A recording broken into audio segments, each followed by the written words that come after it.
CNN Chile y 3xI presentan Pares Impares.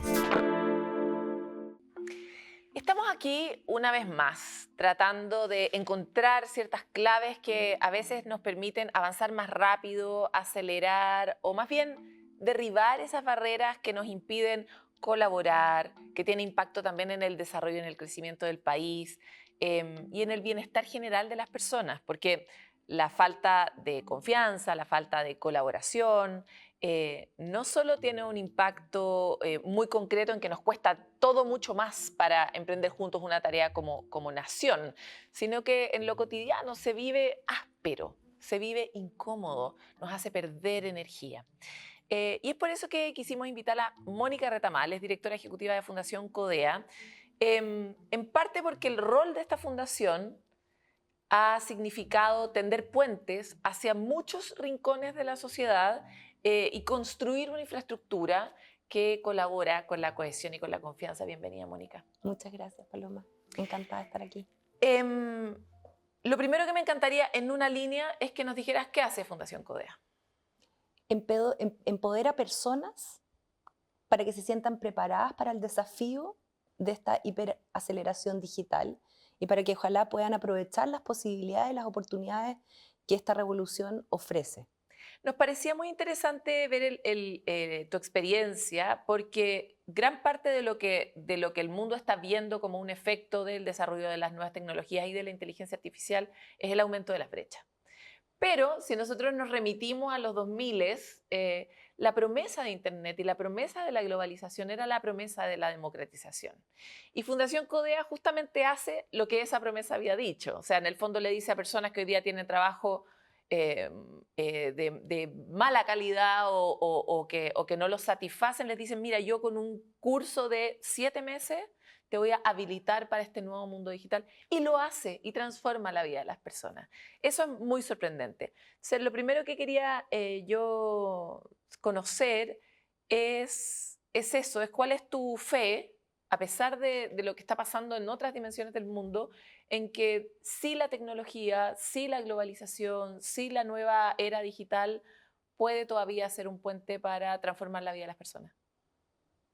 Primero, para mí no es fe, es evidencia. Nosotros vemos los cambios transformacionales que se generan cuando las personas entienden cómo funciona este mundo digital y entienden que no hay un momento en que uno diga soy experto, porque esto cambia de una manera tan rápida que finalmente lo que tú elaboras y lo que tú tratas de transmitirle a esas personas es que esto va a ser un constante y que tienen que aprender a estar constantemente desafiadas, entendiendo y movilizándose, experimentando por lo demás.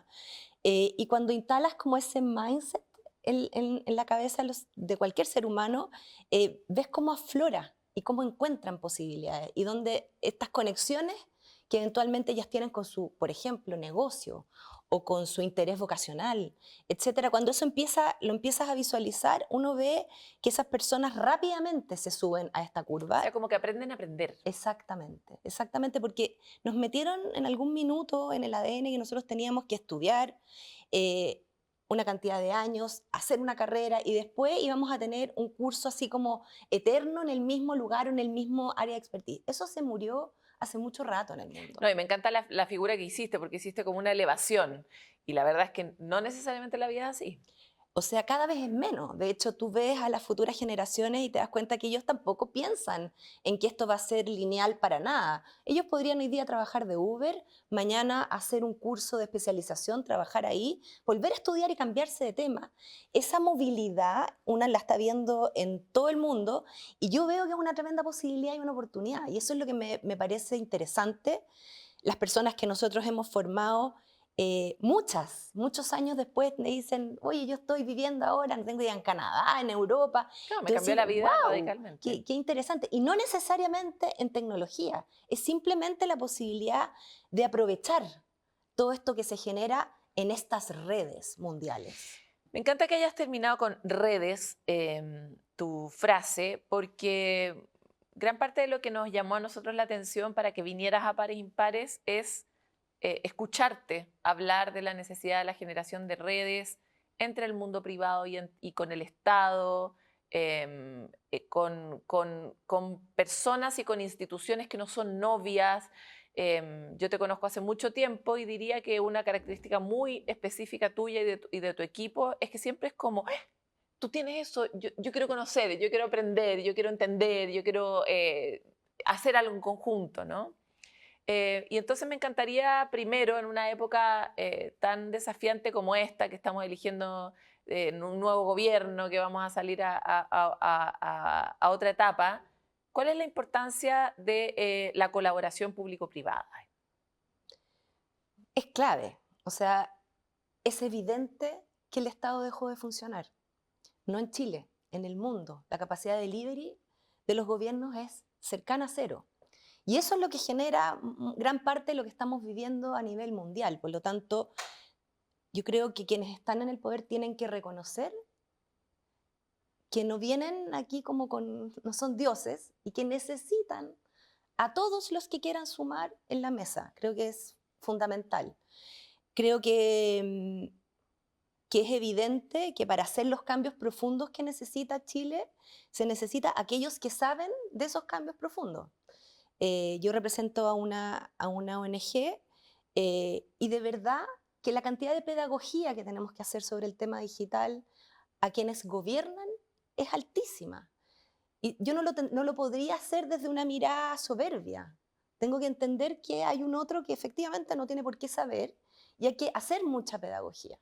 Ahora, creo que la colaboración, como toda actividad humana, tiene que ser de alguna manera estar enmarcada en algo. A mí me invitan a colaborar muchas veces y siempre me quedo en muchas ocasiones con la sensación de que no sé a qué me están convidando, cómo termina. Si nosotros llegamos a un acuerdo, ¿quién garantiza que ese acuerdo va a ocurrir, así como lo conversamos? Entonces creo que falta mucha metodología en la colaboración. Y creo que está lleno de mesas y de conversaciones. El Estado convoca mucho a eso y creo que habría que convocar a menos y habría que concentrar mucho más y habría que hacer una promesa real. O sea, nos vamos a sentar aquí todos los que estamos y vamos a hacer un esfuerzo que inicia aquí, que termina acá. Creo que eso es algo que falta mucho en la colaboración público-privada. Mónica, algo que me parecía interesante de escucharte justamente en una conversación antes era que igual tú decías pero nos necesitamos todos, o sea, también necesitamos al Estado, necesitamos Sin colaborar, duda. pero sin duda necesitamos al Sin Estado. duda. Y me encantaría llevar la mirada, porque evidentemente cuando miramos al Estado es muy fácil decir todo lo que falta. Sin duda. No es difícil hacer Sin esa duda. lista. ¿Qué le falta al sector privado para que esa colaboración o incluso la solución de problemas a veces sin el Estado pueda también acelerarse? Te lo pregunto porque yo creo que también nosotros tenemos un trabajo importante de cómo mejorar a nuestro propio sector privado para ser más dinámico, más arriesgado, para ser más innovador. Tú trabajas mucho en ese mundo, pero Chile es un país donde eso igual cuesta. Totalmente. Yo creo que empatía. Yo creo que entender que esto no es sencillo. Los empresarios, yo he sido empresaria mucho tiempo en mi vida, tendemos a simplificar las cosas. El Estado es complejo. La gente que trabaja en el Estado, gran parte de la gente que trabaja en el Estado trata de mover un elefante todos los días. Entonces creo que eso es fundamental, entender que esto es complejo y que por lo tanto no vamos a resolverlo en una conversación, en un café, ni en un listado de cosas que nosotros vayamos a entrar. O sea, no nos podemos parar desde que somos los expertos en algo que en realidad no entendemos. Y yo personalmente he acompañado políticas públicas y toma mucho tiempo y toma mucha energía y hay que revolver mucho café y hay que pedir muchas cosas. Ahora, ¿qué tiene el Estado? Volviendo a la pregunta, tiene escala. Para quienes trabajamos tratando de hacer cambios sistémicos, la escala es fundamental. O sea, está súper bueno si yo lo hago con 100 mujeres, pero ¿qué tal si lo hago con 500.000 mujeres? Entonces, esa capacidad la tiene el Estado. Entonces, tengo la impresión que el Estado tendría que ayudar a garantizar a buenas políticas públicas, a buenas iniciativas privadas, escala. Porque si garantiza escala, efectivamente los cambios pueden ocurrir. Y obviamente quienes estamos trabajando detrás tenemos que reconocer que no tenemos los presupuestos, que no tenemos un montón de casas y por lo tanto tenemos que ceder lo que nosotros consideramos nuestro hacia un bien público. Y eso también es difícil. No es tan fácil entregarle la guaguita al Estado. A mí, yo he entregado varias guaguitas al Estado y es complejo porque uno de repente siente que están convirtiendo la guaguita en Frankenstein, ¿no? Entonces, hay ahí una negociación importante, pero que cuando es virtuosa es muy impresionante el cambio que uno puede generar en la vida de las personas. Este programa es un programa que tiene como foco poner en el centro el tema de la cohesión social, de la construcción de confianza, del bien público, que son puras cosas que son buenas palabras para decir, pero son difíciles de hacerlas, ¿no? Son como inasibles. Y materializarlas es importante. Y por eso me encantaría que nos ayudara a entender todo esto que nos has contado, qué rol juega en un país más amoroso, en un país en el que todos se sienten parte, en un país más inclusivo, más próspero e incluso en el desarrollo. Uf. Yo Puedes creo que, contestar por pedacitos. la generación de confianzas es un trabajo diario. Yo me hago mucho control check en eso, porque de alguna manera en mi rol yo realmente tengo que dar confianza de que la responsabilidad que estoy tomando sobre mis hombros voy a ser capaz de sostenerla. Yo te voy a dar un ejemplo súper banal, pero cuando yo me cambié a vivir en el barrio en el que vivo hace 25 años, el día 2 alguien me tocó el timbre y era mi vecino que llevaba un queque. Muy de película. Muy de película. Yo de verdad que no lo podía creer. Era un señor grande que vivía solo y había hecho un queque para mí para recibirme. Y dije, qué increíble. Y me contó de este barrio. Me dijo, este barrio es un barrio muy de vecinos. Nos llamamos vecinos. Y yo rayé con esa idea. Y entonces es un barrio bien peleador también. Hay muchos proyectos inmobiliarios amenazándolo, etcétera, proyectos viales. Entonces yo dije, bueno, ¿yo qué puedo colaborar desde mi mundo? Internet, en ese minuto, yo estaba muy pegada en los años 2000, dije, bueno, yo voy a empezar a trabajar en una base de datos de vecinos, de mails. Han pasado muchos años desde ese minuto. Yo administro la lista de correos del barrio, básicamente. Son 1.200 registros. Un montón. Es un montón. Y gracias a eso hemos podido organizar el barrio, desde el malón del barrio Hasta la pelea. hasta las peleas. Pero sobre todo hoy día estamos organizados por cuadras, todo lo que es seguridad.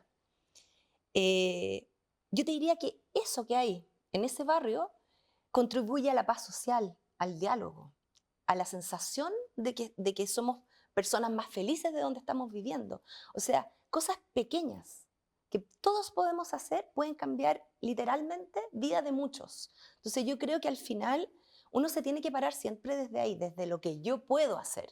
Yo hay un montón de cosas que realmente me declaro que no sé hacer, pero las que uno puede hacer realmente contribuyen. Mónica, ¿y cuando tú no sabías esto? Me parece interesante que el primer ejemplo que cites es el de tu vecino, el 2000, con el queque, porque cuando las cosas son cercanas, cuando es tu barrio, cuando es tu vecino, tal vez podría ser más fácil saludarlo o ser amable que cuando te juntas, por ejemplo, con alguien de quien sospechas, que crees que lo hace pésimo, como el Estado. Por ejemplo, o un competidor, lo digo también desde el mundo privado. O sea, aparte, todos fuimos un poco criados en la lógica de la competencia más que la de la colaboración.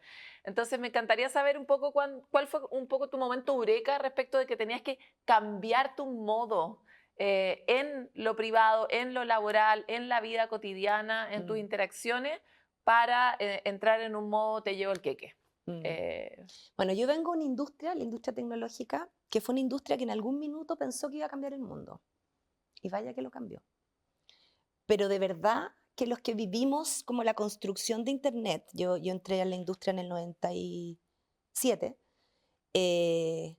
teníamos como una mística, creíamos efectivamente que a través de la tecnología íbamos a poder escalar soluciones para resolver los grandes problemas de la humanidad. O por lo menos yo me creí ese cuento.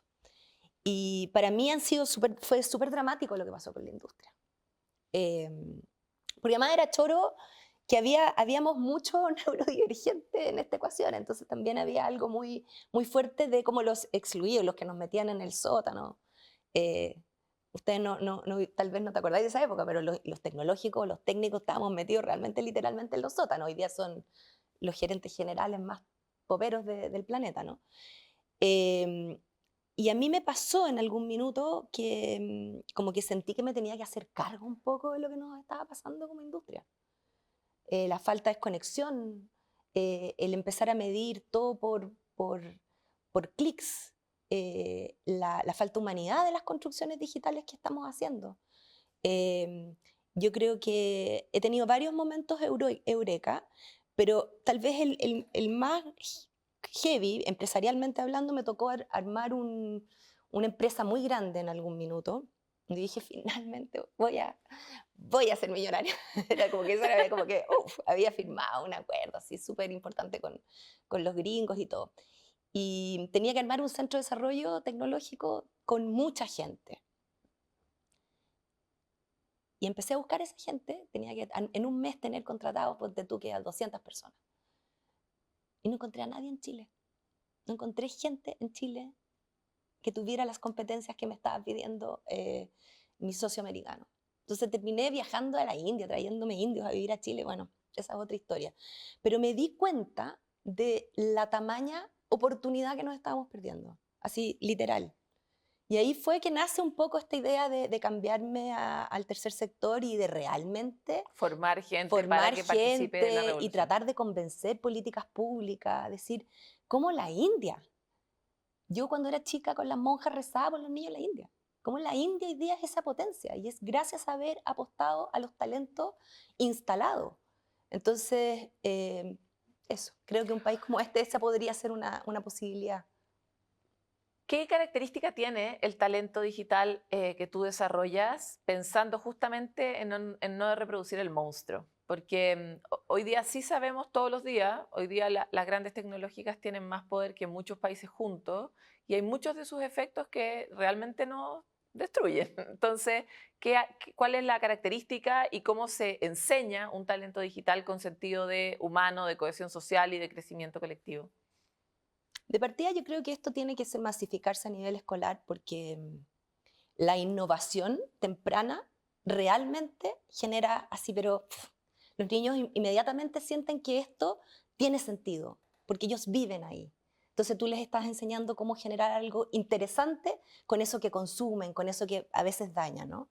Entonces eso sin duda, pero yo diría que lo que más le falta a esta industria es diversidad, otros campos, otra gente hablando del tema. ¿Para qué decir las otras ciencias, pero las ciencias sociales? Que no estén paradas en la discusión que estamos teniendo hoy día, que no estén discutiendo. Hay un tercio de consumidores de Internet que son niños y nadie está diciendo, oye, ¿qué le estamos mostrando a un niño de 5 años que agarra un celular y puede encontrarse con pornografía viva? ¿Cómo eso nadie está discutiendo qué hacer? Entonces yo creo que lo que más le falta a esta industria es gente de otros lugares que venga a criticarla, que venga a hacerla mejor. Oye, y para terminar, pensando en que sí podría ser el sueño de alguna persona cambiar su vida, ¿cuál es la primera invitación que tú le haces a esa? Yo conozco muchos casos de personas que han sido formadas por CODEA, no sé, esa mujer que fue dueña de casa y a sus 45, 50 años, por primera vez tú le dices, tú puedes aprender. ¿Cuál es ese speech, ese discurso que tú le das para decirle que sí puede? Yo creo que el discurso es desde la demanda. Hoy día las habilidades digitales son requeridas por todas las industrias transversalmente. Todas las industrias del mundo están obligadas a transformarse y a tener una oferta de valor en el mundo digital. Y por lo tanto, desde la demanda, desde las posibilidades, aumenta muchísimo una persona que tiene conocimiento y mindset digital versus otra que no. De hecho, cuando tú miras y le preguntas a las empresas qué es lo que necesitan, es gente que sepa inteligencia artificial, gente que sepa elaborar un problema y resolverlo con habilidades digitales, etc. Por lo tanto, no crean que las empresas siguen pidiendo lo mismo. Las empresas hoy día están cambiando sus perfiles de ingreso y por lo tanto aprender habilidades digitales efectivamente les va a dar mucha vitalidad a sus carreras. Te quiero agradecer por esta conversación. Muchas gracias a ti. Nosotros vamos a ir a una pausa. Quisimos dar una mirada a un mundo que está transformándose a una velocidad que a veces no somos capaces de seguir y ver qué hay ahí para la confianza, qué hay ahí para la cohesión social, qué hay ahí para soñar con un futuro distinto para cada uno de nosotros y para todos juntos en Chile. Vamos y volvemos. Pares Impares fue presentado por CNN Chile y 3xI.